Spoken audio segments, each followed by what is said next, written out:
Hello guys, ഒരു quick and easy paneer butter masala ഉണ്ടാക്കിയാലോ. അതിനായിട്ട് ഒരു പാനിലേക്ക് ഗ്രാമ്പ് പട്ട ഏലക്ക ഇട്ട് 30 സെക്കൻഡ്സ് ഒന്ന് റോസ്റ്റ് ചെയ്യുക. എന്നിട്ട് 3 സവാള 3 തക്കാളി കട്ട് ചെയ്ത് വെച്ചേക്കുന്ന ഇട്ട് കൊടുക്കുക. ആവശ്യത്തിന് ഉപ്പും കൂടി ഇടുക കേട്ടോ.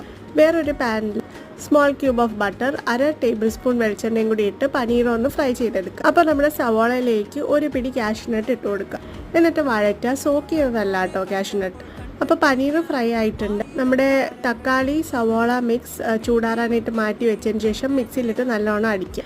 എന്നിട്ട് ആ പാനിലേക്ക് ഒരു സ്മോൾ ക്യൂബ് ബട്ടർ ഇട്ട് കൊടുത്ത് കുറച്ച് കറിവേപ്പിലയും ഇട്ട് കൊടുത്ത ശേഷം 1 ടേബിൾ സ്പൂൺ മുളക് പൊടി ഇട്ട് ഒരു 5 സെക്കൻഡ്സ് റോസ്റ്റ് ചെയ്യുക. എന്നിട്ട് നമ്മൾ അരച്ചെടുത്ത മിക്സ് പാനിലേക്ക് ഒഴിച്ചു കൊടുക്കുക. എന്നിട്ട് ആ മിക്സിയിൽ തന്നെ കുറച്ച് വെള്ളവും കൂടി കലക്കി നമ്മുടെ ഈ ഗ്രേവിയിലേക്ക് ആഡ് ചെയ്യുക. Then add 1 table spoon of tomato ketchup. ചെറുതായിട്ട് തിളച്ച് വരുന്ന ടൈമിൽ ഒരു പിടി മല്ലിയില നമ്മൾ ഫ്രൈ ചെയ്ത് വെച്ചിരിക്കുന്ന പനീറും കൂടി ഇട്ട് ഒന്ന് തിളപ്പിച്ച് കഴിഞ്ഞാൽ നമ്മുടെ അടിപൊളി paneer butter masala ready. Do try it guys.